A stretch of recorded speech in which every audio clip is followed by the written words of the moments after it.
Apa yang dimaksud boros uang dan boros pikiran, dan mana yang lebih baik di antara keduanya?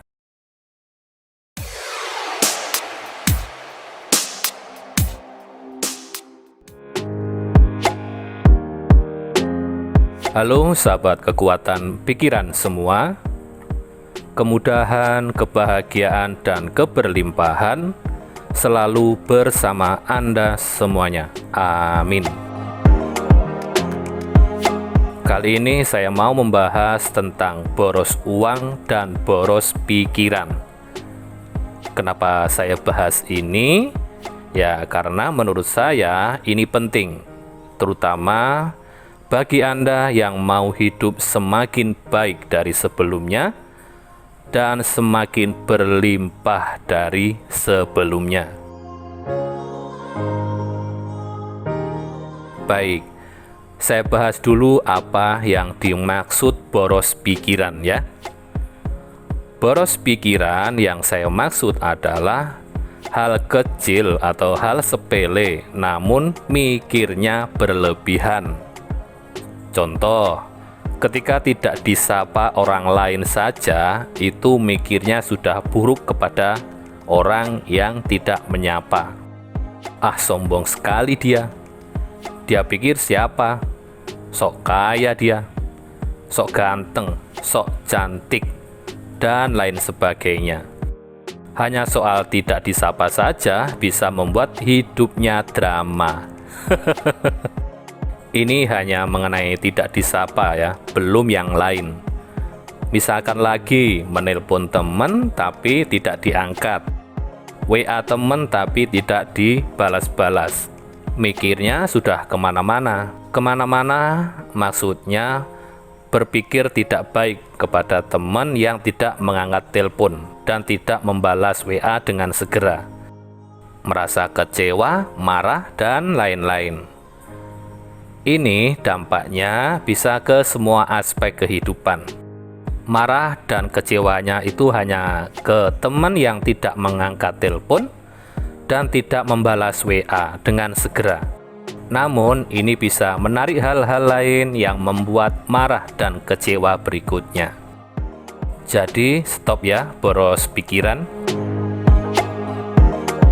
Jika Anda selama ini merasa boros pikiran, mulai sekarang ya, berlatihlah untuk berpikir yang simpel dan mudah.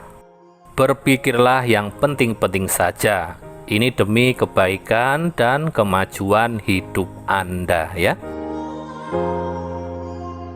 Sekarang mengenai boros uang.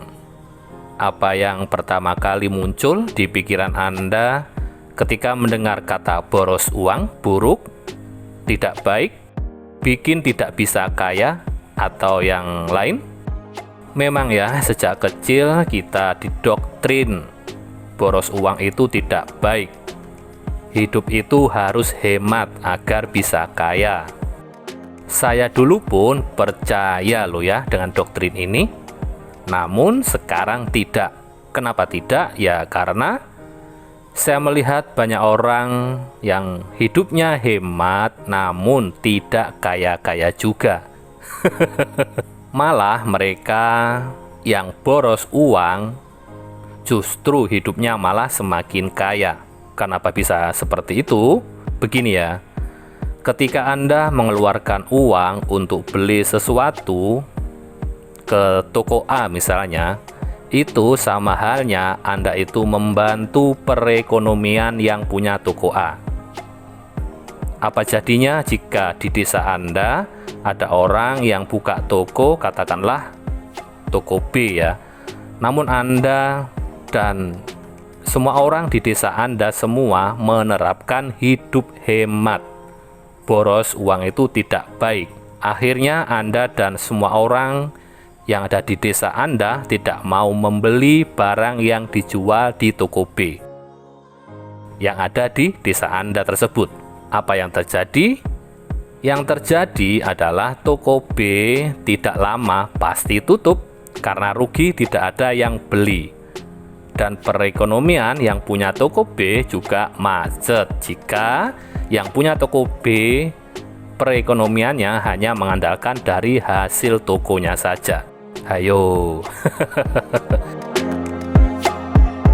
Ingat, sekali lagi saya sampaikan kepada Anda, apa yang Anda lakukan itu kembali kepada diri Anda. Jadi, mana yang lebih baik antara boros pikiran dengan boros uang? Ya, tentunya lebih baik boros uang ya daripada boros pikiran, dengan penjelasan saya tadi. Oke, terima kasih untuk semuanya. Saya Ali Ma'ruf. Salam kemudahan.